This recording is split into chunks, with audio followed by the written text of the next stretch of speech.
राधे राधे, जय श्रीमन नारायण, हरे कृष्णा। आज मैं सुनाऊंगी आपको अमावस्या की कथा। जैसा कि आप लोग जानते हैं, अमावस्या जो है अपने पितरों के लिए अर्पण है। अमावस्या के दिन आप अपने पितरों को प्रसन्न करने के लिए पीपल के वृक्ष के नीचे आप तर्पण कर सकते हैं काला तिल और गुड़ डाल के। उसके बाद आप पीपल के वृक्ष के नीचे भोजन करा सकते हैं, इससे पितर प्रसन्न होते हैं। तो चलिए हम सुनते हैं अमावस्या की कथा।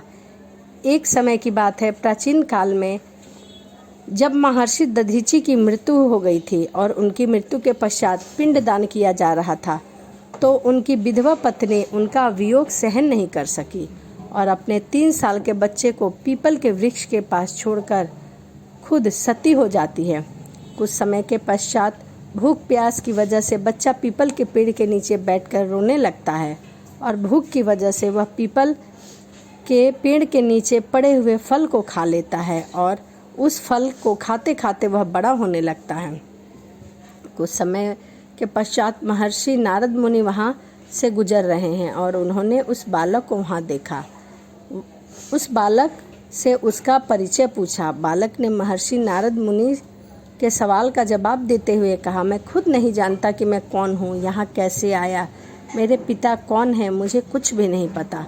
कुछ समय बाद बच्चे को ध्यान से देखने के पश्चात महर्षि नारद मुनि जी ने बताया कि तुम तो महर्षि दधीचि के पुत्र हो और उन्हीं की अस्थियों का व्रज बनाने के बाद देवताओं ने असुरों पर जीत हासिल की है। मुनि जी ने बताया कि उसके पिता की मृत्यु लगभग 30 साल की उम्र में ही हो गई थी।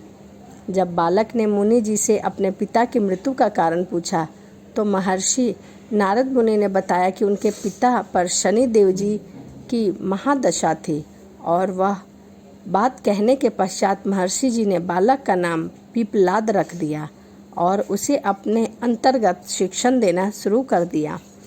कुछ समय के बाद जब बच्चा बड़ा हुआ तो उसे ब्रह्मा विष्णु जी की घोर तपस्या की। ब्रह्मा और विष्णु जी की घोर तपस्या करने के पश्चात पीपलाद की तपस्या से ब्रह्मा जी प्रसन्न हुए और उन्होंने उसे वरदान मांगने को कहा। पीपलाद ने उसके देखने मात्र से जला देने की शक्ति मांगी।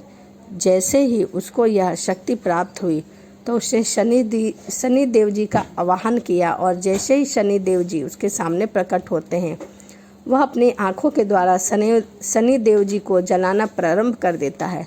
शनि देव जी का शरीर जलने लगता है। जब सभी देवताओं ने शनि देव जी का जलते हुए शरीर को देखा तो सभी ने शनि देव जी को बचाने का प्रयत्न किया, परंतु सभी असफल रहे। उसके बाद देवताओं ने जब ब्रह्मा जी से प्रार्थना की तो ब्रह्मा जी ने स्वयं पीपलाद के सामने आए और शनि देव जी को छोड़ने के बदले में उसे 2 वरदान मांगने को कहा। तो पीपलाद ने पहले वरदान में मांगा कि किसी भी 5 वर्ष से कम उम्र के बच्चे की कुंडली में शनि देव का प्रभाव न रहे और कोई भी बच्चा शनिदेव की महादशा के कारण अनाथ न हो। क्योंकि पीपलाद की कुंडली में शनि की दशा थी, इसीलिए पीपलाद बचपन में ही अनाथ हो गया।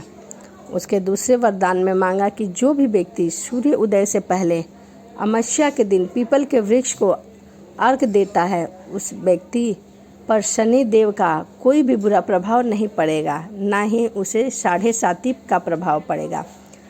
ब्रह्मा जी ने यह दोनों वरदान पीपलाद को प्रदान किए और इसके पश्चात उसने शनि देव जी को छोड़ दिया। उसी दिन से अमावस्या के दिन पीपल की पूजा का प्रावधान है और इसकी पूजा करने से संपूर्ण सुखों की प्राप्ति होती है तथा हमारे पितृ भी प्रसन्न होते हैं, क्योंकि पीपल के वृक्ष में भगवान ब्रह्मा, विष्णु, महेश और हमारे पितृ रहते हैं। इसीलिए कहा जाता है कि पीपल की वृक्ष की पूजा अति उत्तम मानी गई है। इसीलिए सूर्य उदय होने से पहले आप पीपल की वृक्ष की पूजा प्रतिदिन करते हैं तो आपको पितृ दोष नहीं लगेगा और ब्रह्मा, विष्णु, महेश की भी पूजा होगी।